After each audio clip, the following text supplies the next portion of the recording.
Hey, I'm Brad McBride. What's up? I'm Seth. And this is your Bdub Motorsports Race Weekend Review.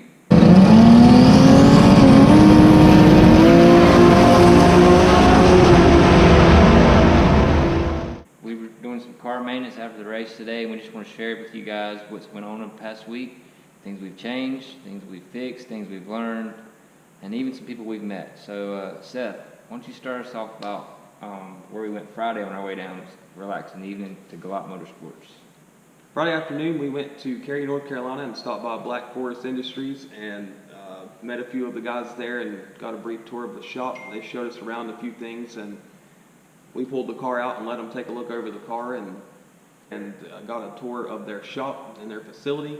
Got to see some of the cars that they were working on, got to see some of the products that they provide for the customers like you, and just got a little chance to get a little bit more personal with the crew and meet people and learn a little bit more about what they do and what it takes for them to function and make the products that they make.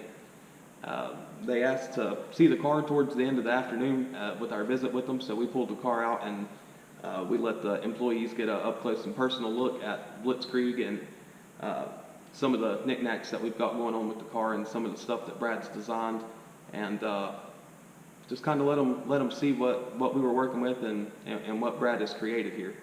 Yeah, so it was pretty cool to go in first the showroom and just see the stuff that they produce. You know, they have a lot of things that are self-branded, and it was cool to find out that they make most of this stuff in-house. You know, they take pride in what they do, and the thing I really like is they try to keep everything they possibly can made in the USA, from the minor poly products that go in your engine mounts and stuff, to the products they make handmade on the shifters, you know, doing all that upholstery work, specialized stuff, you know. They try to keep all that in-house, A, so it's good quality, and B, to save you guys as much money as possible. So I thought that was really cool. And of course, going into the CNC room, you know, that's kind of what we like to do. So they were making some parts in there, and that was cool to watch. They got the 5-axis and some other pieces of equipment there just to again, save you guys money when they're trying to make products. Plus the in-house, especially, you know, we kind of relate to this, you know, if you do it in-house, you know it's done right. You don't have to worry about somebody making a mistake that, you know, whether it be fitment of a part or something like that. They know it's right before they sell it to you guys, so that's pretty cool. Something that I value greatly because, you know, especially in racing, you don't have time to wait for parts to be shipped back out and back in. You need them to fit right away and get that taken care of. So that was cool. And again, like he said, just to unload the car, let them look at it. That's pretty cool. Just being able to share what we love to do with them as well. And we did all that Friday evening as we were traveling down to Dunbenson to Galot Motorsports Park.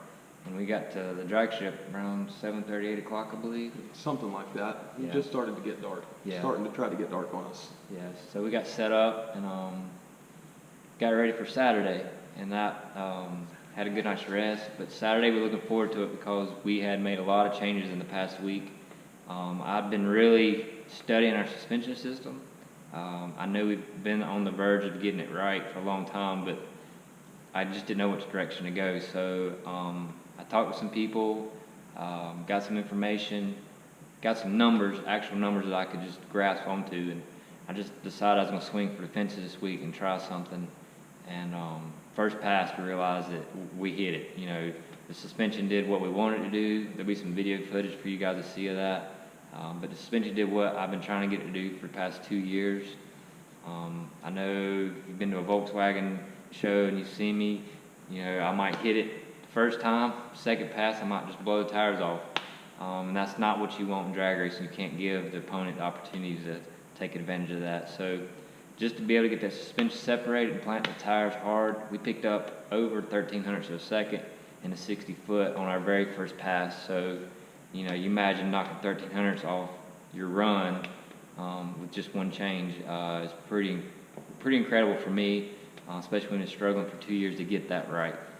So that in itself was just, I guess, an accomplishment for us for the weekend. So we knew after that we had something to work with. And first pass was just basically baseline. Let's just see what we've got. Yep. I had the power in it, and we said if it spins, it spins. But I didn't want to detune it and not know the suspension didn't work. So it worked. So we went from there and said, hey, let's turn it up a little bit. Yeah. Um, For the so- first time, and finally did what we were looking for it to do. Yeah. Finally. So that was good.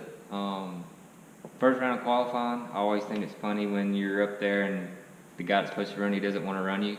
I guess because we're in a Volkswagen and nobody wants to say they got beat by a Volkswagen. But fortunately for us, that's beginning to happen more and more. We're able to be competitive and put a whooping on some of these guys. So that's fun for me because we're always considered underdog. Yeah. You know, it's almost like you roll in, you got all these guys. 14 car field this week. There was 12 Mustangs. 11 Mustangs, a Nova, a pickup truck, and a Volkswagen. So, and that pickup truck was bad. It ran like 460s, I believe. Yeah. Yeah. He was moving. Yeah. So, you know, we was against some stout competition, and so they're all looking like, "What are you doing here?" And for us, it's like, you'll see. We're just gonna do our best. So round one, you know, it was basically baseline. We lay down to 531. I said, all right, we're good. Let's just turn it up a little bit. Turned it up, come back and run the 523, but it was on 5 cylinders. So we were like, well, that's all right. And I told you right before that run, I said, what did I tell you you're going to run? I said, it should run A 5-team. yeah, I said, probably a 518 is what we should run. And, as soon as I brought a stall on the boost, it was popping a little bit. I was like, something's not right. Launched it, and it's just popping all the way down the track. And it's, come back, had a fouled out spark plug in number 2. It wasn't even firing, so we know we was running on 5 cylinders. So I said, all right.